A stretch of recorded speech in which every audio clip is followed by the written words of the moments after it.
ถ้าเป็นฆราวาสแมนก็จะซี้ไปที่ศรัทธาศีลสุตตะจาคะปัญญา5อย่างนี้เขาจะลืมว่าลักษณะของผู้มีศรัทธาของฆราวาสมีอย่างไร1อยากเห็นทานผู้มีศีลในลักษณะใด2อยากถวายทานแล้วอย่าลืมงงมหาทิศ6ฆราวาสควรปฏิบัติต่อทิศเบื้องสูงเท่าใดเมตตากายกรรมเมตตาวจีกรรมเมตตามโนกรรมคอยตามถวายอามิสทานยินดีต้อนรับในการทุกเมื่อเห็นปะฉะนั้นลักษณะของผู้มีศรัทธาจริงๆเนี่ยเขาตามถวายอยู่แล้วอามิสทานบวกขาดนะก็ตามกำลังเขานั่นแหละตามสติเขาจะได้1ตามสติ2ตามกำลังต้องมีปัญญานำได้ในการให้ทานสติมานำหน้าในการให้ทานนะควรให้หรือบ่ควรให้ตัวอย่างเว้นว่าเบียร์ก็สิใส่ไปใช่ไหมอย่าสูบก็สิใส่ไปใช่ไหม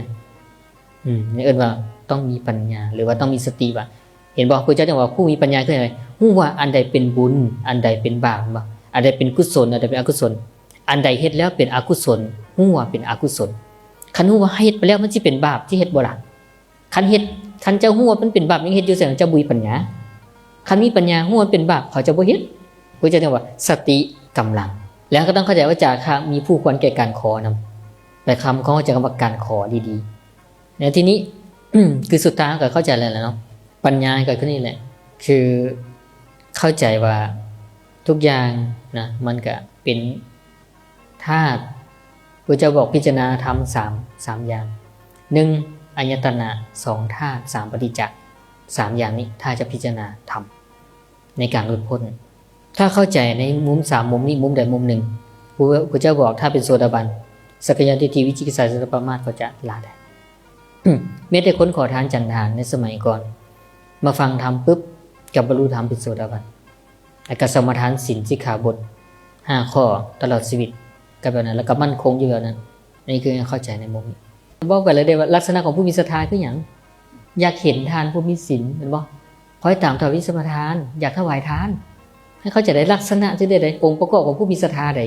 คือเขายังอยากเห็นทานผู้มีศีลเขาปรารถนาอยากเห็น2เขาปรารถนาอยากถวายทานเนี่ยเข้าใจได้มันมีอยู่ในส่วนของศรัทธาจาคะตัวนี้นะตัวนี้ตั้งหากตัวนี้พระเจ้าจะจัดว่าเป็นอภัยทานอเวรทานอภิญญาปัสสทานเป็นทานของส่วนของสติปัญญาที่เคียงคู่กับปัญญาอยู่แล้วแต่ทานตัวที่พระเจ้าบอกว่ายินดีในการสละยินดีในการแบ่งปันในส่วนของอามิตรหน้าที่ของอุบาสกอุบาสิกาคอยตามถวายปัจจัย4แก่ภิกขุสงฆ์เรียกว่าการเกี่ยวข้องของญาติโยมกับพระสงฆ์คือ1ถวายจีวรอาหารบิณฑบาตเสนาสนะกินปัจจัยพิสัพพติการ4อย่างนี้คือส่วนของจาคะที่นอนมานำศรัทธาเหมือนกับนางวิสาขาและให้เข้าใจว่าตัวจาคะเนี่ยมันนอนอยู่ในศรัทธาจาคะด้วยอามิตรนี่นะแต่ส่วนของศีลมันเนื่องด้วยทานที่เกี่ยวกับปัญญาทานด้วยกิเลสเข้าใจปะตัวอย่างว่าพระเจ้าบอกอย่างไรเขารักษาศีลด้วยการบ่ฆ่าสัตว์คือเป็นการให้ชีวิตโดยบุญประมาณด้วยการเขาให้เมตตากับสัตว์การที่เขาบ่ลักทรัพย์คือการให้เหมือนกับเขานั้นได้ให้ทรัพย์โดยบุญประมาณเป็นการให้ส่วนนี้ตัวอย่างเจ้าสิเอาเป็ดเอาไก่มาถวายพระได้บ่สั่น